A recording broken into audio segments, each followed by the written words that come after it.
வாழ்க வையகம், வாழ்க வளமுடன், வாழ்க வையகம், வாழ்க வளமுடன்.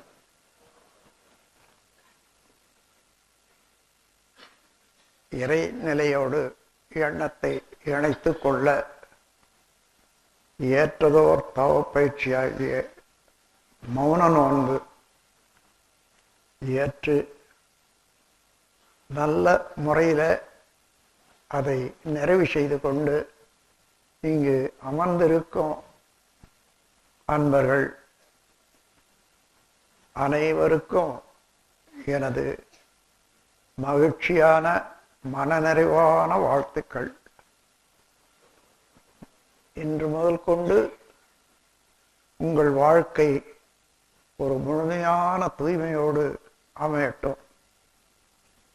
நீங்களும் உங்கள் குடும்பமும் தொழில்களும் மேலும் மேலும் சிறப்பாக அமைந்து மனதுக்கு நிறைவும் அமைதியும் தரட்டும். இப்பொழுது நீங்கள் மௌனம் என்ற பெரு நோன்பை நிறைவு செய்திருக்கிறீர்கள். மனிதனாக பிறந்து விட்டால்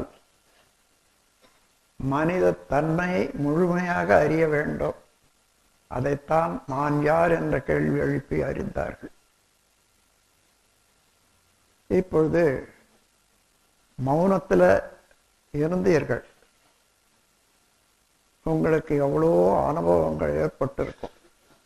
ஏனென்றால் மௌனமாக இருக்கும்போது எண்ணங்கள் நிற்பதில்லை. கருமையா அத்தகைய இயக்க ஆற்றலுடையது. இரவும் பகலுமாக இயங்கிக் கொண்டே தான் இருக்கும். பகல்ல எண்ணங்களாக சொல்றோம், இரவுல தூக்கத்துல கனவுன்னு சொல்றோம். எப்படியும் அந்த கருமையும் இயங்கிக் கொண்டே இருக்கும். உடல்ல உள்ள ஒவ்வொரு உயிர் துகளாகிய ஆகாசம், அதிலிருந்து துகள்கள், இறை துகள்கள், அதை ஈத்தீரியல் பார்ட்டிகள் என்று சொல்வார்கள் விஞ்ஞானிகள். எப்பொழுதும் வெளியேறிக்கொண்டே இருக்கும். அதனுடைய தச்சுழற்சியினாலேயும் அதனுடைய அமைப்பான விண்ணினுடைய தச்சுழற்சியினாலேயும் விரைவு பெற்ற அந்த துகள்கள் விலகி ஓடிக்கொண்டே இருக்கும். நம்ம உடல்ல அதே போல எப்பொழுதும் ஓடிக்கொண்டே தான் இருக்கும். அத்தகைய துகள்களுடைய ஓட்டம்தான் காந்த ஆற்றல், ஜீவகாந்த ஆற்றல்னு சொல்றோம். உடலுக்குள்ளாக பேரியக்க மண்டலம் முழுமையும் ஓடும்போது அது வான்காந்தம். இந்த உடலுக்குள்ளாக வெளியே நடக்கக்கூடிய அழுத்தம், ஒளி, ஒலி, சுவை, மனம் இவைகளை உணரக்கூடிய ஐம்புலன்கள் மூலமாக அனைத்தையும் உணர்கிறோம். உணர்றது யார் என்றால் இந்த 5க்கு மேலாக நுண்ணிய அலையாக உள்ள அதே மனம்தான் உணர்கிறது. அத மனதுக்கு அடிப்படை என்ன என்று பார்ப்போமே ஆனால், கடல்ல அலைய பார்க்கிறோம். அலை என்பது என்ன?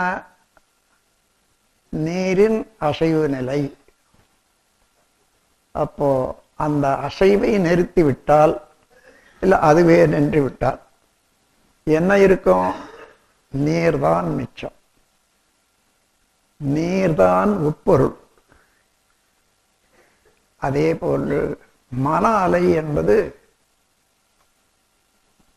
அறிவு என்ற பேராற்றல்ல இருந்து வரக்கூடிய அலைதான். அறிவு என்பது என்ன? இறைநிலையேதான் எங்கும் நிறைந்து ஊடுருவி இருக்கிறத. இப்போ ஜீவன்கள் அறிவாகவும் இருக்கிறது. எல்லா இடத்துலையும் அறிவாக இருந்தாலும் அறிவினுடைய இயக்கம் முழுமை பெற்ற இடம் மனிதனுடைய உருவம்தான். அப்போ மனம் அடங்கினால் என்ன ஆகும்? இறைநிலைதான். அந்த இறைநிலைதான் ஆதியில தன்னிருக்கத்தினாலே துகள்களாகி அவைகள் மேலும் சூழ்ந்தழுத்தமான இறையாற்றலால விரைவான சுழற்சி ஏற்பட்ட போது அது காந்தமாயிற்று. இப்போ அந்த காந்த நிலை என்ன என்று கவனிப்போம். எது காந்தமாச்சு? இறைநிலையினுடைய துகள். அது எங்கே இருந்தது? எப்படி இருந்தது? சுத்த வெளியாக இருந்தது. அப்போ இடமாக இருந்ததே இப்போ பொருளாயிற்று. அதை சூழ்ந்தழுத்தும் ஆற்றலால இயக்கமாயிற்று. அப்ப இடம், பொருள், இயக்கம் என்ற மூன்றுமே ஒரே ஆற்றல் தான், இறையாற்றல் தான். இதைதான் இடம் பொருள் ஏவல் என்று சொல்வார்கள். அந்த முறையில் அந்த காந்த அலைதான் மனமாக இயங்கிக் கொண்டிருக்கிறது. அலை எந்த இடத்துல சென்றாலும் அது இறைநிலை என்ற சூழ்ந்தழுத்தும் ஆற்றலுக்குள்ளாகத்தானே செல்ல வேண்டும்.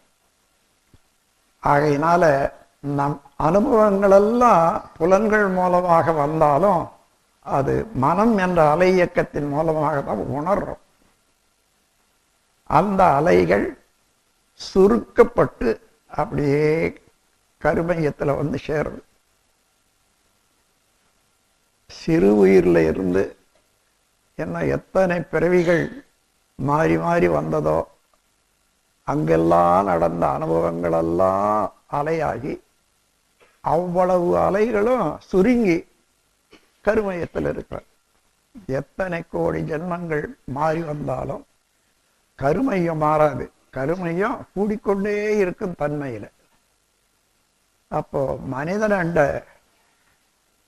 மனிதனுடைய ஆற்றலை நீங்கள் பார்த்தால் அது எப்படி பார்க்கணும்? நான் இதற்கு முன்னே எங்கிருந்து வந்தேன்? அப்பா அம்மா அவர்கள் எங்கிருந்து வந்தாங்க? கடைசியா போனால் ஒரு விலங்கினத்திலிருந்து தான் வந்திருக்கணும். வித்தில்லாத உயிர் இல்லை. அப்ப விலங்குகள் ஒவ்வொன்றாக கடந்து கொண்டே போனா நடை, பறவைகள், ஊர்வனவைகள் எல்லாம் கடந்து கொண்டே போனா சிற்றுயிர்கள், புழு, ஈ அந்த மாதிரியான உயிர்களுக்கு முன்ன, அது தோன்றும் முன்ன எப்படி இருந்தது என்று பார்த்தா அணுவாக இருந்தது. அணு என்பது என்ன என்று பார்த்தா இறைத்துகளுடைய சேர்க்கை, கூட்டு. இறைத்துகளோ நாம் எதை இறைநிலை என்று, தெய்வம் என்று, கடவுள் என்று, சுத்த வெளி என்று போற்றுகிறோமோ அதுவே தன் நெருக்கத்தினாலே துகள்களாகி தூசாகி இருப்பதுதான் இறைத்துகள். அந்த துகள்கள் கூடியதுதான் அணு. அந்த துகள் எங்கிருந்து வந்தது? இறைநிலையிலிருந்து தான் வந்தது. அப்போ எல்லாருமே இறைநிலையில இருந்து தான் வந்திருக்கிறோம். யாரும் வேற இடமே கிடையாது புறப்படுறதுக்கு.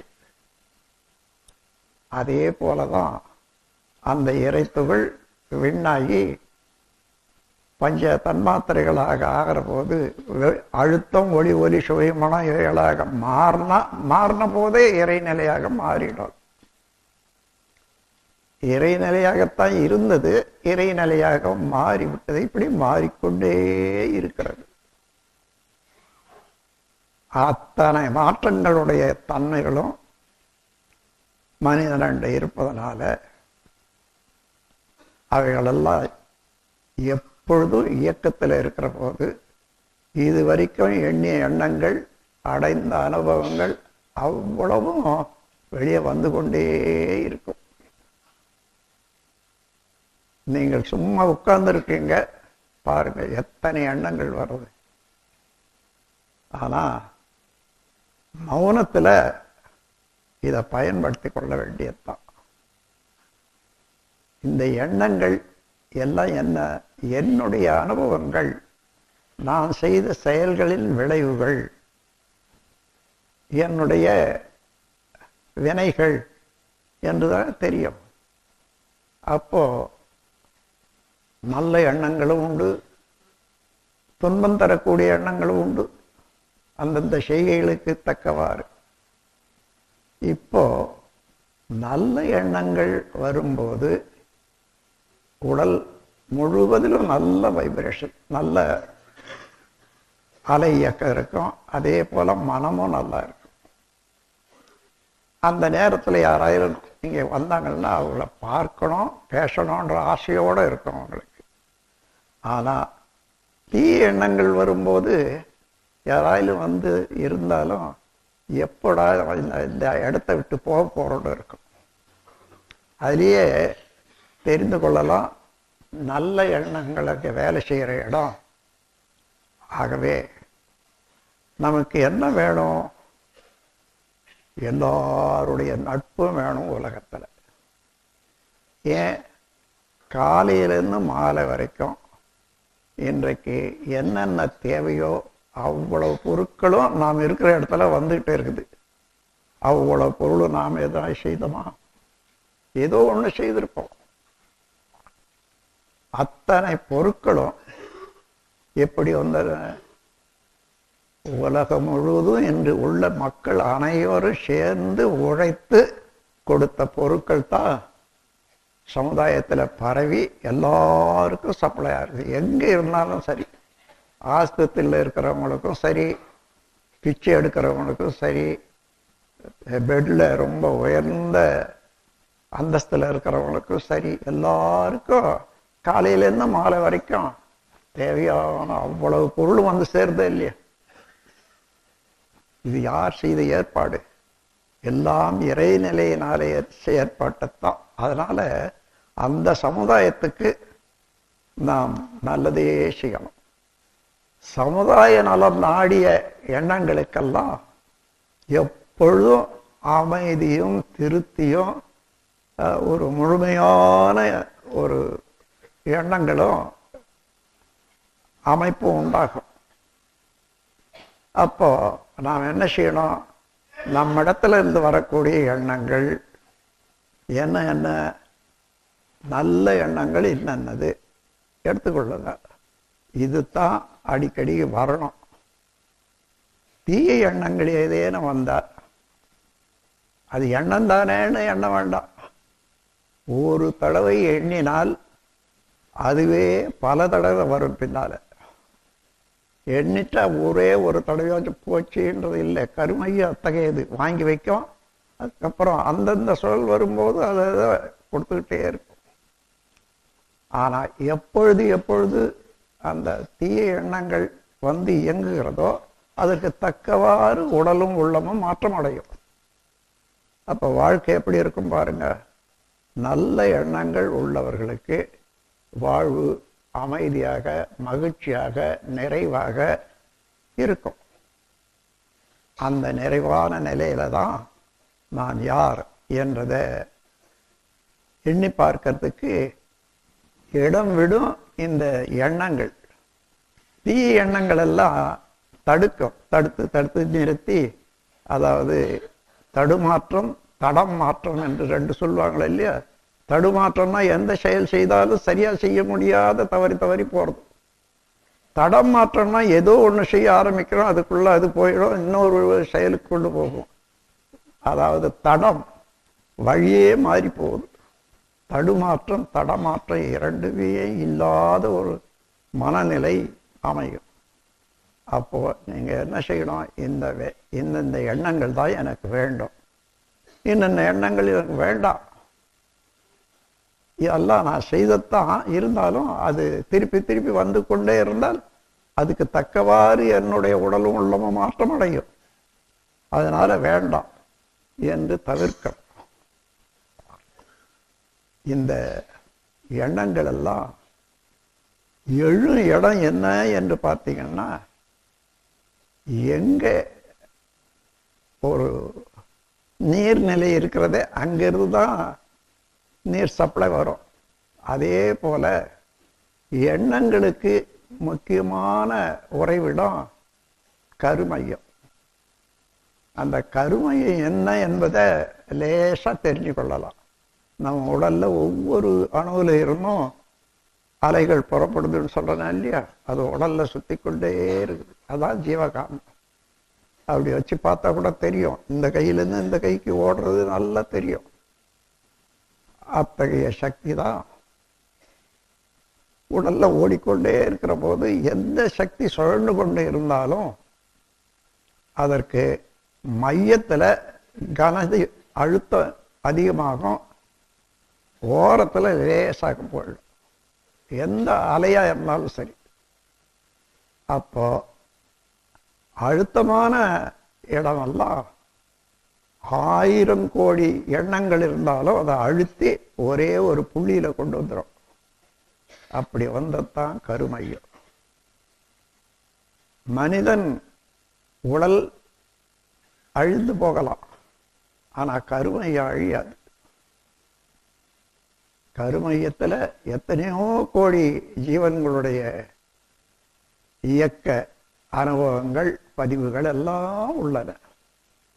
அதனாலதான் நாம் நிறுத்தலான்னு பார்த்தா, எண்ணத்தை நிறுத்தலான்னு எவ்வளோ நாள் நினைச்சு பார்க்குறீங்க, முடியுதா?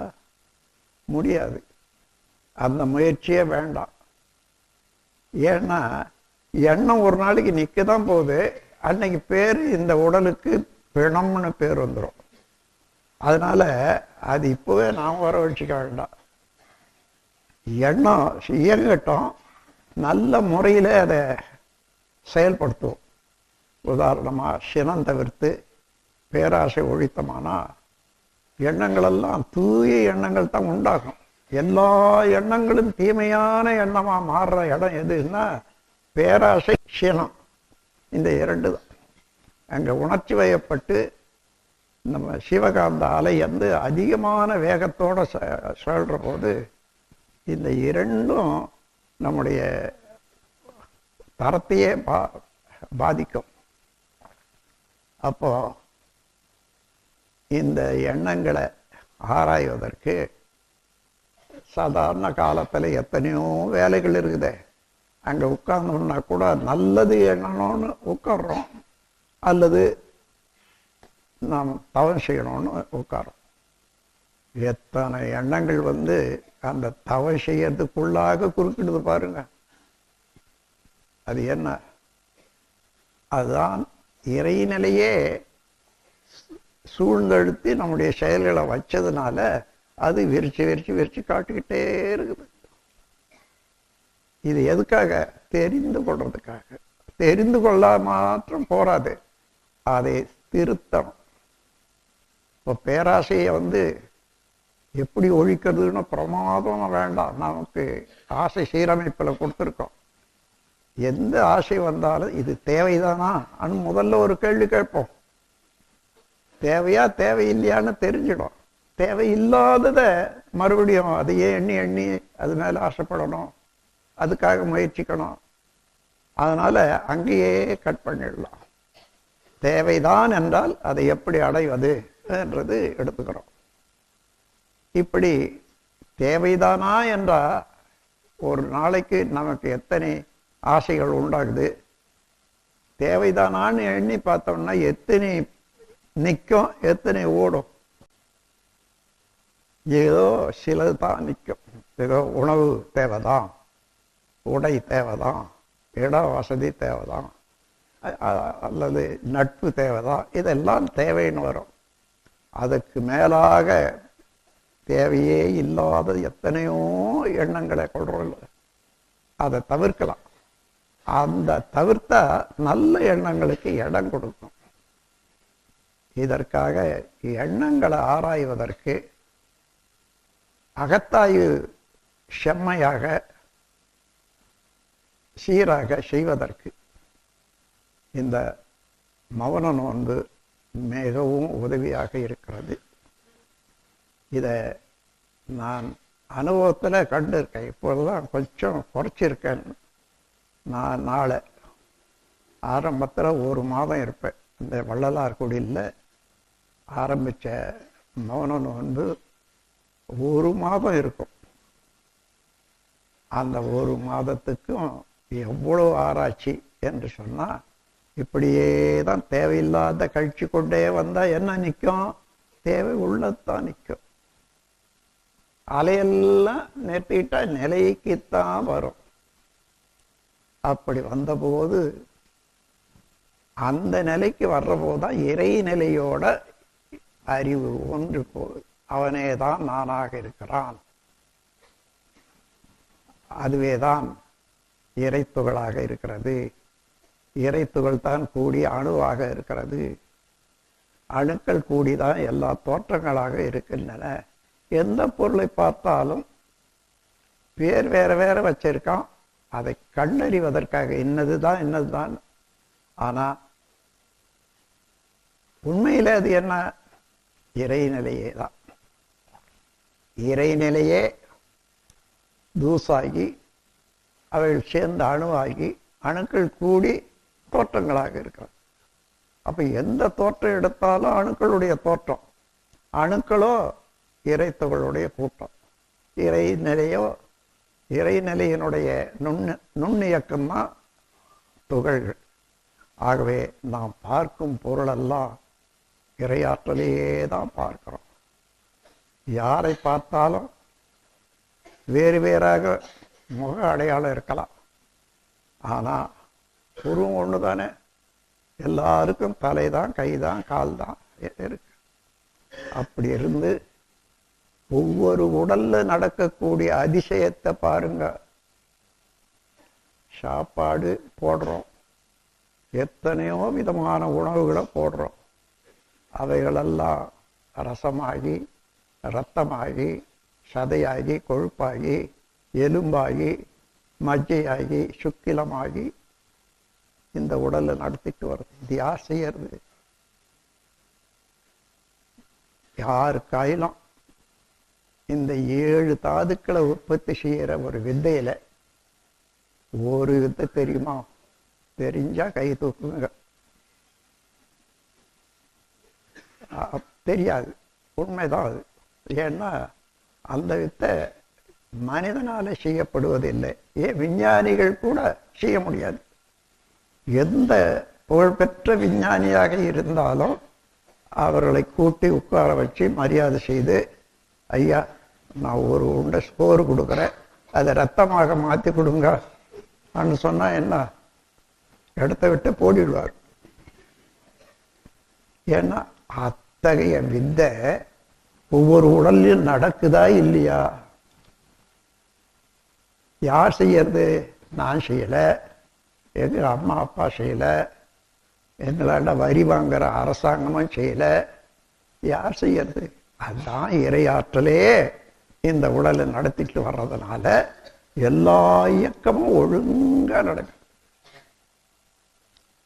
உணவு உற்பத்தி ஜீரணம் ஆன பிறகு அதுல காற்று பிரியுது. ஜீரணம் ஆகிற போது பிரிகிற காற்றுக்கு மேல் நோக்கி காற்று, அதன் பிறகு கீழ் நோக்குது. கீழ் நோக்குற காற்று கொஞ்சம் மேல வந்ததுன்னா எப்படி இருக்கும்? இடம் ஒண்ணு தானே, ஒரே பை. வராத பாதுகாத்து கொள்ளக்கூடியது இறையாற்றலுடைய அறிவாற்றல், பேரறிவு. அப்போ ஒவ்வொருவரையும் அந்த இறையாற்றல் இத்தனை தன்மையோடு இயங்கி கொண்டிருக்கிறது என்ற போது சாதாரண உடலாக பார்க்கணும். நாம் மனிதன் உடலா மாத்திரம் பார்க்க வேண்டாம். உடலா மாத்திரம் பார்த்தா என்ன? உணவை மலமாக்கும் மிஷின், அவ்வளவுதான். ஆனா அங்க நடைபெறக்கூடிய இயக்கங்களையும் சீர்களையும் நாம் நினைச்சு பார்த்தோம்னா இறையாற்றலினுடைய பெரும் வியத்தகு ஆற்றல்களை உணரலாம். அப்போ இறையாற்றலே தான் பிரபஞ்சமாக மாற்றம் பெற்றிருக்கிறது அந்த பிரபஞ்சத்துல உள்ள எந்த பொருளும் இறைவனுடைய திருவுருவம்தான். அந்தந்த அறிவுக்கும் அவருடைய செயலுக்கு தக்கவாறு நாம் மதிப்பு கொடுக்கணும், மரியாதை கொடுக்கணும். இதை தெரிந்து கொண்டோம், எல்லாரும் நண்பர்கள் தான். எல்லாரிடத்திலையும் இறைவனை காணலாம். அதுதான் கீதையில கண்ணன் சொன்ன மாதிரியாக ஒரு வார்த்தையை சொல்றாங்க. எந்த இடத்துலையும், எந்த உருவத்திலையும், எந்த ஜீவன்லையும் என்னை காண வல்லவன் எவனோ அவனை விட்டு நான் நீங்குவதில்லை. அதாவது அந்த அளவுக்கு எந்த பொருளை எடுத்தாலும், எப்படி எந்த பொருளை எடுத்தாலும் இறைவனாக காணலாம். எந்த பொருளை எடுத்தாலும் அணுக்களுடைய கூட்டம் தானே. அணு என்பது என்ன? இறைத்துகளுடைய தொகுப்பு. இறைத்துகள் எது? இறைநிலையினுடைய நுண்பகுதி. நாம் எந்த பொருளை பார்த்தாலும் இறைநிலையத்தான் பார்க்கிறோம். ஆனா அந்தந்த அடைந்து இருக்கக்கூடிய மாறுதலுக்கு தக்கவாறு ஐடென்டிபிகேஷன், அதாவது தேர்ந்தெடுக்கிறதுக்காக என்னது என்னதுன்னு பேர் வச்சிருக்கோம், அவ்வளவுதான். அந்த பெயரை நீக்கி விட்டு பார்த்தீங்கன்னா எல்லாம் ஒரே இறைநிலையினுடைய தோற்றங்கள் தான். அந்த எண்ணத்தோடு ஒவ்வொருவருக்கும் நான் துன்பம் தரக்கூடாது, உடலுக்கும் மனதுக்கும் துன்பம் தரமாட்டேன், துன்பப்படுபவர்களுக்கு என்னாலான உதவியை செய்வேன். இந்த ரெண்டே உறுதியோடு இன்று மௌன நோன்பில் இருந்து நீங்கள் முழுமை பெற்று இந்த இரண்டே உறுதி நிலையோடு நீங்க வாழத் தொடங்கினீங்கன்னா இதுதான் வேதங்களுடைய இறுதி முடிவு, இதுவரைக்கும் வந்த அறிஞர்களுடைய முடிவு. ஆகவே மற்ற எல்லா நூல்களையும் படிச்சுக்கிட்டு காலத்தை போக்க வேண்டாம். நான் ஒவ்வொருவரையும் பார்த்து இறைவனுடைய திருவுருவம் தான். எந்த உருவமும் இறைவனுடைய திருவுருவங்கள் தான். ஆகவே நான் யாருக்கும் எந்த இடத்துலையும் துன்பம் தர மாட்டேன். ஏன் துன்பம் தரணும்? அதனால என்ன உண்டாது? இந்த தீர்மானத்துக்கு வந்துட்டோமானா ஆனா பழகணும். பிறருக்கு துன்பம் தந்து அவங்க துன்பப்படும் போது மனதில் சந்தோஷப்படுறோமே, அந்த மாற்றம் வரணும். அதை மாற்றிடும். துன்பத்தை கண்டு சந்தோஷப்படுறாங்கன்னு சொன்னா அது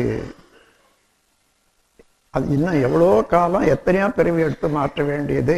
அந்த அளவுக்கு அங்கே வினைப்பயன் பதிவுகள் உள்ளன என்றதான் அர்த்தம். அதனால துன்பத்தை குறைத்து விட்டு நிச்சயம் என்ன இருக்குது? இன்பம் தானே. அந்த இன்பமயமான உலகத்தில் வாழலாம்.